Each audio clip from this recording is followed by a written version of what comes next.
우리나라에서 재생에너지만 가지고 우리가 필요한 전력을 공급받을 수 있겠습니까? 한번 생각해 보세요. 2012년부터 그때가 이명박 대통령 시절이었는데요.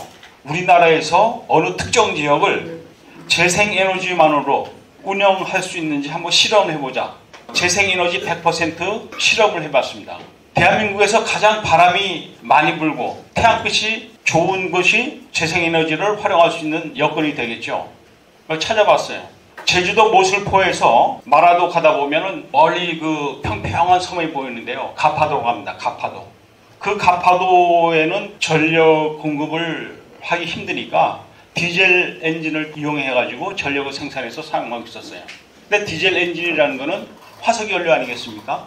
그 화석연료를 다 치우고 순수하게 태양광 발전기, 풍력 발전기를 이용해서 그 지역 주민이 필요한 전기를 공급해보자.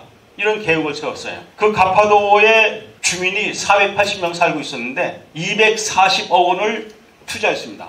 240억 원을 들여가지고 태양광 발전기, 풍력 발전기를 공급했어요. 여기서 나오는 태양광, 풍력 전기로 우리가 필요한 전기를 모두 생산해서 사용하겠다. 에너지 자급자족을 하겠다. 녹색 에너지 세상을 만들겠다. 해서 시작한 프로젝트예요. 그러면 480명에 240억 원이니까 지역 주민 한 사람에 5천만 원을 투입한 것입니다. 어마어마한 돈이죠. 그렇게 태양광 발전기, 풍력 발전기를 이용해서 그 지역 주민들이 필요한 전기를 모두 공급할 수 있었을까요? 실패했습니다. 결국은 디젤 엔진을 계속 사용하지 않으면 안 되는 상황이 됐어요. 우리나라에서는 재생에너지 100%라는 것이 불가능하다는 것이 일찌감치 증명이 된 것입니다. 그런데도 재생에너지 100%로 대한민국을 만들겠다라고 했죠. 애당초 불가능한 목표였습니다. 친환경적이다라고 생각하는 사람이 많았습니다. 뭐 하늘에서 비치는 태양이 공짜로 주는 에너지니까 공짜로 받아 쓰는 에너지 얼마나 좋으냐. 자연에서 공짜로 얻는 에너지다 하는 생각을 갖고 있습니다. 그러나 그렇습니까? 사실은 태양광 패널 제작에 엄청난 에너지가 투입됩니다. 그 태양광 패널을 제작할 때 들어가는 에너지는 어디서 납니까? 주로 중국에서 태양광 패널을 제작하죠. 중국에서만큼 싸게 많이 태양광 패널을 생산할 수 있는 나라는 없습니다. 중국은 어떤 나라입니까? 석탄이 무궁무진한 나라입니다. 석탄을 얼마든지 캐서 필요한 에너지를 쓸 수 있어요. 전력을 무한하게 끌어쓸 수 있는 유리한 조건에 있는 나라입니다. 그런 나라에서 에너지를 엄청나게 투입해서 태양광 패널을 만들어 세계로 수출하고 있습니다. 태양광 발전을 하면 지구 열대화 원인은 온실가스가 나오지 않는다. 어떤 생각하면 그렇죠. 그러나 사실을 생각한다면 태양광 패널 제작 과정에서 이미 엄청난 에너지가 투입됐고 그 과정에서 원자력 전기의 5배나 되는 에너지를 배출하고 있습니다. 그리고 태양광 패널, 태양광 발전기만 가지고 우리가 필요한 에너지를 사용할 수가 있죠. 언제? 태양이 비칠 때. 하루 24시간, 1년 365일 쨍쨍 비친다면 다른 거 필요 없습니다. 태양광만 있어도 되죠. 그러나 태양은 해가 넘어갈 때까지만 비치고 있습니다. 또 비가 오면 태양광 발전기 가동을 못하죠. 그럼 어떻게 됩니까? 우리가 필요한 전기는 태양광 발전기가 멈추는 순간 바로 가스 발전기를 돌려서 우리가 필요한 전기를 생산해야 돼요.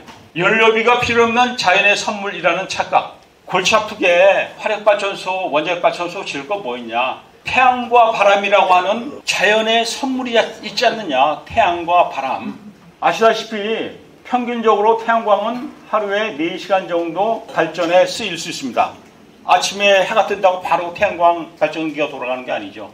10시나 11시부터 태양광 발전기가 본격적으로 가동되기 시작해가지고 3시나 4시 되면 효율이 떨어집니다. 그리고 해가 넘어가면 멈춰야 되죠. 시간, 날씨, 계절 구애받을 수밖에 없습니다. 아무래도 겨울에는 발전량이 감소하겠죠. 여름에는 왜 또 발전량이 감소하느냐? 태양광 발전기가 태양빛이 좋다고 해서 항상 좋은 게 아니에요. 25도를 넘어가면 발전 효율이 떨어집니다. 그러니까 여름에는 발전량이 감소하게 되죠.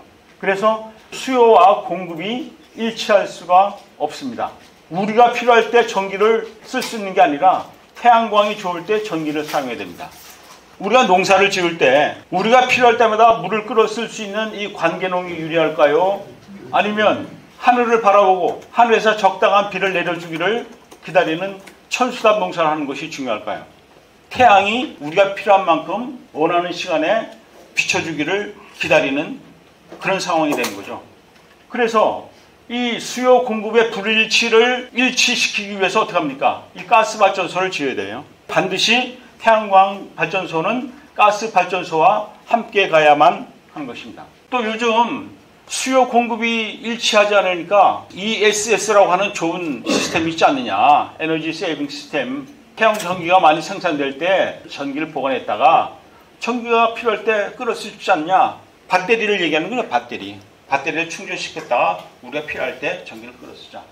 어마어마한 배터리를 만들자고 하는 건데 공간도 공간이지만 1메가와트시 전기 저장이 필요한 ESS에 5억 원이 필요합니다. 대한민국에서 하루 사용하는 전력을 ESS에 담기 위해서는 750조 원이 필요해요.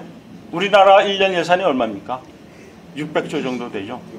하루치 전력만 가지고 됩니까? 2000년에 장마가 50일간 계속됐어요. 10일치 전력 저장에 7,500조 원. 이게 말이 안 되는 거죠. 태양광 발전이 필요한 데가 있어요.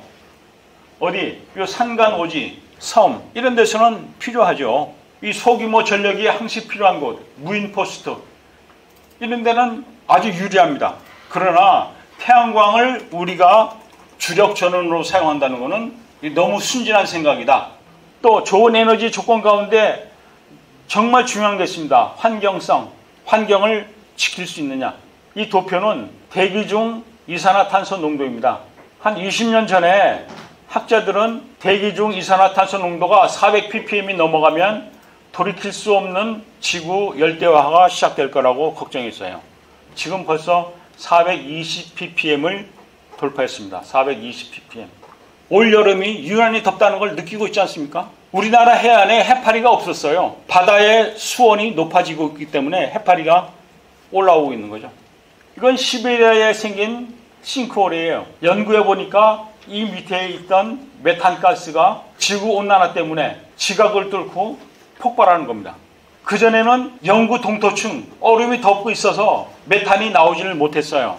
그러나 지구온난화 때문에 영구 동토가 녹고 얼음이 녹으면서 이 밑에 숨어있던 메탄가스들이 폭발하는 겁니다. 메탄가스의 온실가스 효과는 이산화탄소의 20배라고 합니다. 그러니까 메탄가스가 올라오면서 지구온난화는 더욱 가속화되고 있는 거죠.